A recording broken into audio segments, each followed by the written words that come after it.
Hi மக்களே, பாருங்கள் நம்ம நாட்டில் நம்ம வந்துட்டு ஒரு சிமிந்தி பேக் வாங்கினு சொன்னாலே நம்ம எவ்வளோ கஷ்டப்பட வேண்டிய நிலைமையாக இருக்குது. பாருங்கள், இது ஒரு புதிய ஒரு ஏரியா. இதில் இப்போ தான் வீடுகள் கட்டுறாங்க. ஆனாலும் பாருங்கள், எவ்வளோ சிமிந்தி பேக்குகள் வந்துட்டு கல்லாகி போய் கொண்டிருக்கு மக்களே.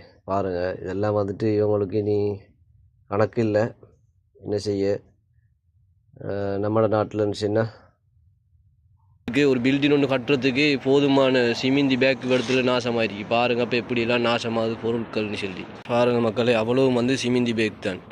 பாருங்கள், இதில் வந்துட்டு இவங்களுக்கு வந்துட்டு இதுகள்கிட்ட பொறுமதி விளங்குறதில்ல. காரணம் என்னென்னு சொன்னால், இந்த நாட்டு கவர்மெண்ட் வந்துட்டு இவங்களுக்கு வந்துட்டு நியாயமான காசிகள் கொடுக்குறதுனால இவங்களுக்கு வந்துட்டு இது பொறுமதிகள் விளங்குது இல்லை. பாருங்கள் மக்களே, எவ்வளோ சிமிந்தி பேக்குன்னு பாருங்கள். கிட்டத்தட்ட ஒரு 400-500 பேக் சிமிந்தி இருக்கும் இடத்துல. பாருங்கள், இது திரும்ப பக்கம் எல்லாம் சிமிந்தி தான்.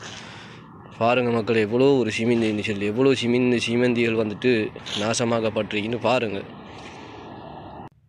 அவ்வளோவுமே வந்துட்டு இடத்துல இருக்கிற அவ்வளோவுமே வந்துட்டு சிமெந்தி தான். பாருங்கள், பேக்காக அவ்வளோ மாடிக்கு வச்சிருக்குது. ஆனால் அவ்வளவும் வந்துட்டு கல்லாகி நாசமாகி போய்த்திருக்குது. பாருங்கள் மக்களே, அந்த இடத்துல வந்துட்டு எவ்வளோ சிமெந்தி பேக்குகள் வந்துட்டு நாசமாகி இருக்குன்னு சொல்லி. இப்போ இதெல்லாம் வந்துட்டு சும்மா சர்வசாதாரணமாக நம்ம நாட்டில் இருந்தால் வந்து கிட்டத்தட்ட ஒரு பெரிய பில்டிங் ஒன்றே கட்டுறதுக்கு போதுமான சிமிந்திகள் வந்துட்டு அவடத்தில் இருக்குது. ஆனால் வந்துட்டு அவ்வளவும் வந்துட்டு கல்லாய் நாசமாய் போய்த்திருக்குது. இனி இந்த நாட்டு கவர்மெண்ட்டுகள் வந்துட்டு இவங்களுக்கு வந்துட்டு நியாயமான முறையில் வந்துட்டு காசுகள் வந்துட்டு கொடுக்கப்படுகிறது. இந்த நாட்டில் வீடு கட்டுறதுக்கு அறிக்கலாம் எல்லாத்துக்கும் வந்து நாட்டு கவர்மெண்ட் வந்துட்டு நியாயமான காசுகள் கொடுத்து கொண்டிருக்கிறாங்க. ஆனால் இந்த நாட்டு மக்களுக்கு வந்து இந்த காசுகள்கிட்ட பொறுமதி விளங்குது இல்லை.